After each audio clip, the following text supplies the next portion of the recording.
আসসালামু আলাইকুম। ফেলে দেওয়া টুকরো কাপড় দিয়ে আমি কি করি, এই কাপড়টাও আমার ছেলের পাঞ্জাবি কাপড় থেকে নিয়েছি।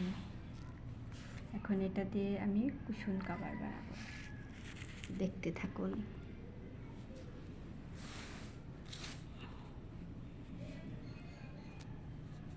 এর ভেতরে টুকরো কাপড়গুলো ঢুকিয়ে দেব।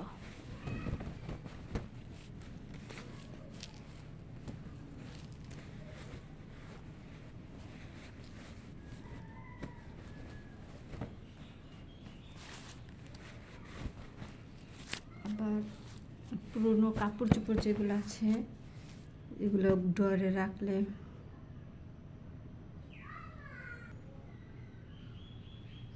রেডি আমার কুশন কভার। এটাকে এই যে কভার, এই যে আরেকটা বানিয়েছি বড়, এইখানে রাখার জন্য। কেমন হলো বুদ্ধিটা আমার?